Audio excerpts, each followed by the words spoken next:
Get ready to fight from within. You're about to go behind enemy lines on WNJC. Roger, 3-2. Goliath copies all. Go ahead. Target is surrounded by multiple firms entering what appears to be a residential area.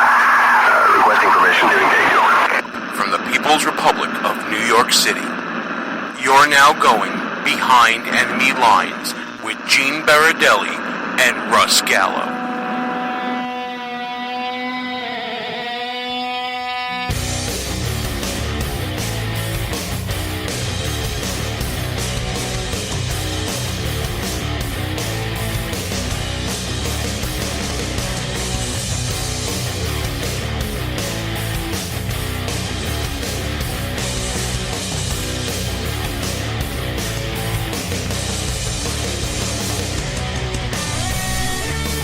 And you are now behind enemy lines.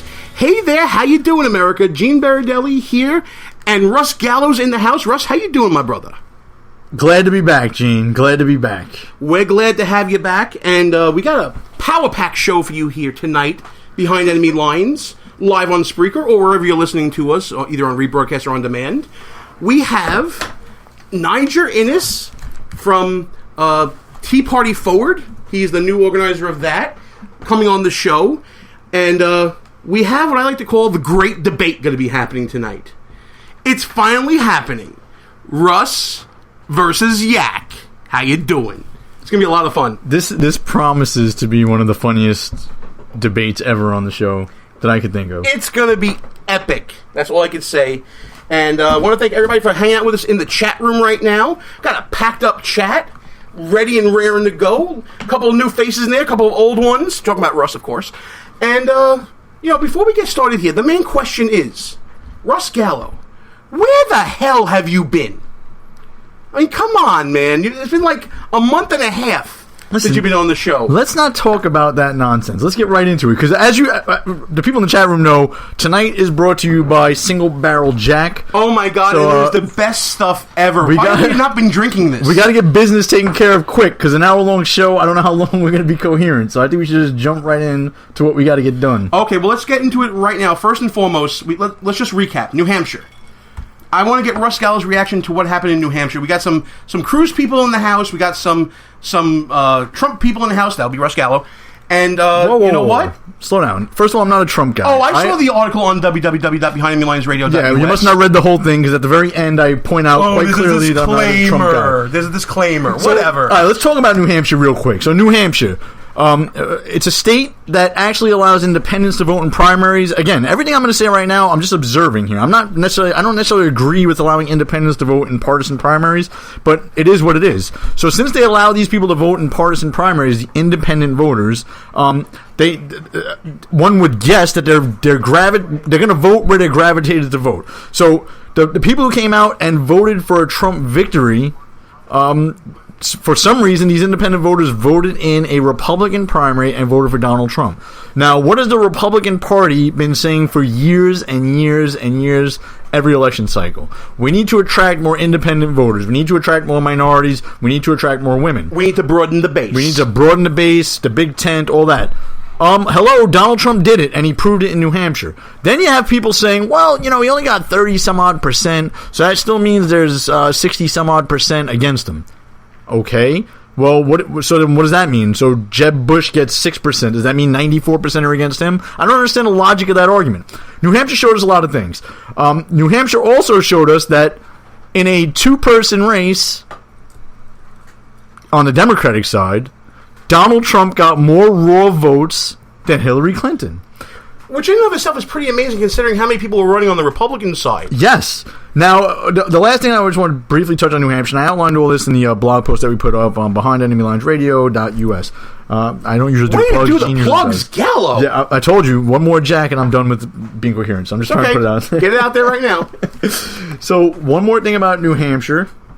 Hold on a second. And while he's looking for that, I want to shout out to Andre Walker from townhall.com, the UK correspondent for Town Hall, hanging out with us tonight in the wee hours of the morning over in jolly old England. I think it's actually 2017 already there, no? It might well be, for all we know. Let us know how the election turned out, Andre. New Hampshire, real quick. It's gotten the Republican candidate right 14 out of the last 17 cycles for president. The Republican candidate right 14 out of the last 17, and it's only gotten the Democratic candidate right 6 out of those last 17. 6 out of those last 17. So New Hampshire's a pretty good indicator on who's going to be your nominee. If you're a Republican, it actually shows the quite opposite if you're a Democrat. Lastly is Donald Trump and again, I am not a Donald Trump guy. If anything, I wish Ted Cruz would be president. I love Ted Cruz.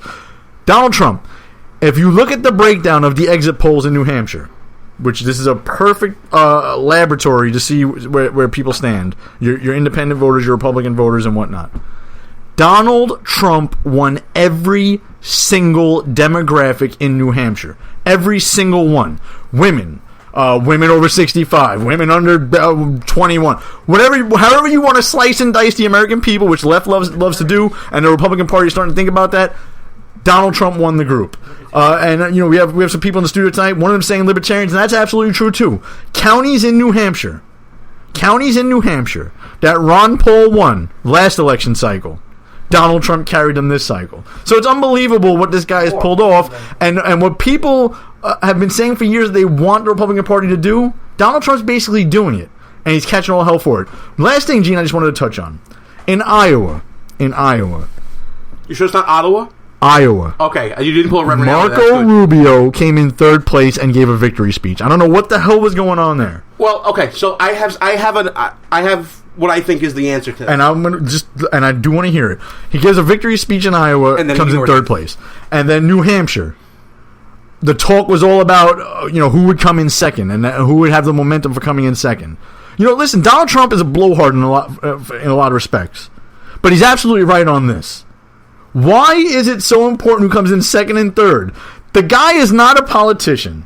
He's played no active role in the Republican Party. The argument can be made that he was more active with the Democrats than the Republicans before this election cycle. Yet he's coming in first, second, and crushing in the polls everywhere. And what is the media talking about, and Republican pundits on Fox News specifically? Which Republican or which establishment candidate is going to come in second or third or fourth? Come on, man. And there's a reason for that. First of all, everybody's afraid of Trump, and they're scared about what Trump will do to the Republican Party. There hasn't been a transformative candidate for the Republican Party in a very long time. They may be scared of that aspect of it because, like you said, the base is broadening, and it is moderating with Trump, because Trump does have a lot of moderate views. Let's face it. Pro-choice. At one point, he was pro-Obamacare. He does have a lot of moderate views. The reason why they want to give as much traction as possible to whoever else is out there, and they're doing it based on this subjective scale of overperformance versus underperformance. Marco Rubio did great for him in Iowa. He overperformed what they expected him to do. Ipso facto victory. Ted Cruz performed as well as he should have. Therefore, that wasn't a victory. John Kasich overperformed from what he should have done in New Hampshire. Ipso facto victory. Donald Trump did what he was expected to do. Not really big news. Republican candidate who wins every single demographic in New Hampshire. That is huge. That's huge. You can't take that away from the guy. And yet the story that night was not that Trump won every single demographic. It was who was coming in second or third. And that's just ridiculous. I absolutely agree. I love that we got old school Brooklyn GOP radio here tonight, Russ. We got some people in the house that are going to be talking later. Yak Attack's here. William's in the house. Diana, of course, always with us. Thank you guys for hanging out with us here. Everybody in the chat room, thanks for hanging out with us. And if you're listening right now, you want to hang out in the chat, check out www.behindenemylinesradio.us. Click on the Listen Live button, and you'll be transported to the magical world where I almost said Brooklyn GOP Radio, where Behind Enemy Lines is broadcast without you touching a button, and you get to hang out in the chat and say whatever you want, along with a great bunch of people in-house and on the chat. Russ, we would be remiss as we travel through the weeks that were here if we didn't touch on the passing of Supreme Court Justice Antonin Scalia. And I know that you have a whole bunch of clips that we need to talk about. Well, not a whole bunch, a few. No, I think it's a good amount. I am not. It is not a value judgment. You're in your safe place, okay? There's a safe area around the Gallo chair. You're fine. Just to make sure. So let's talk about Justice Scalia. For me, he was the quintessential constitutionalist, originalist judge. And his decisions, whether you loved him or hated him, you could not deny the man was a brilliant legal scholar. Anything he put to paper was backed up to the max. I mean, reading his decisions is some of the most beautiful and important work that Supreme Court has done. There will never be another like him. We are all the worse for his passing. And I'm ashamed to see what our nation has done in trying to, while the body is still warm, talking politics and raging on about possible conspiracy theories and who's going to replace him and whatnot. To me, at least the first night, they should have left it alone. But we had a debate that night, so it became a political football. Maybe it's my touchy-feely side, my feels, my tissue paper feelings here, but my God, if I was a member of that family and I saw what happened at that debate, I would be cringing and I would be hating America. I disagree. The war goes on. The war goes on. There's no time for this wishy-washy nonsense.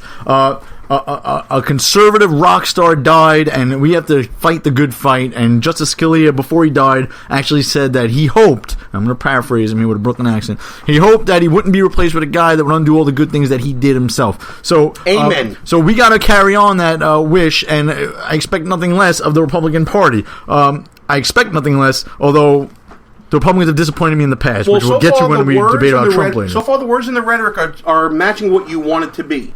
But let's take a trip back to a magical time that was not 2016, but that was, I guess, it was 2007, right, Russ? Somewhere around that time, when then Senator Obama had some things to say about what to do with replacing Supreme Court justices at certain times during a presidential cycle. And before we play it, let's talk about this for a little bit. So the hot topic right now, for those of you guys who are not following the inside baseball lane here, is a Supreme Court justice has died. They have lifetime appointments on the Supreme Court. Under Marbury versus Madison, which was a Supreme Court decision back in the 19th century, the 18th century, I'm sorry, the Supreme Court gave themselves the power, which is not listed in the Constitution, by the way, to strike down laws that were passed by the elected branches of government, the Congress and the President. So they've given themselves this power to strike down laws, which is an incredible power. So they deem things unconstitutional. So now you have 9 unelected judges or justices sitting on the Supreme Court for lifetime appointments. Lifetime appointments. It's the closest thing to a dictatorship you can get. The closest thing to an Iranian mullah that you can get is the Supreme Court. So who appoints these people? Well, the President of the United States, under our Constitution, appoints Supreme Court justices, or really nominates them, and they get confirmed through the advice and consent of the United States Senate. The United States Senate, through their advice and consent, confirms who the President nominates. So this is why it's a big issue. This is President Obama's last year in office, Democrat, and we have a Republican Senate. So whoever President Obama picks will likely be a liberal left-wing maniac. And the Senate, which is controlled theoretically by the Republican Party, will capitulate immediately. I hope that Gene is wrong, and I think that he might be wrong. I think that Donald Trump in this race, by the way, has put a spine into people like Mitch McConnell, because they're now making more bold statements. I think what he's doing is he has them on notice that they better act the way they're supposed to act, otherwise Trump's going to call them out. And this is from a guy like Donald Trump, who's not even really a conservative. I don't know if Donald Trump would appoint a conservative Supreme Court justice, but I know for sure that he has a backbone and he would fight the good fight, and Mitch McConnell historically has not. So it's a good thing that he's doing that. One quick thing about the Senate, though, Gene, we've argued this in the past too, or discussed this in the past. The Senate, the original reason why the clause in the Constitution was put in there that the Senate, through its advice and consent, would confirm Supreme Court justices. The original reason why that was in there was because before the 17th Amendment to the United States Constitution, I know I'm getting a little wonky here, but before the 17th Amendment to the Constitution, senators were picked by state legislatures, which means that state governments had a say in the government. So state legislatures theoretically would have a say in who was going to be put on the Supreme Court. It was like an ultimate check and balance that the states had. Now that senators are elected through popular elections, we've lost that check. So let's frame the issue right now. The issue facing the American public and facing the American Political Theater right now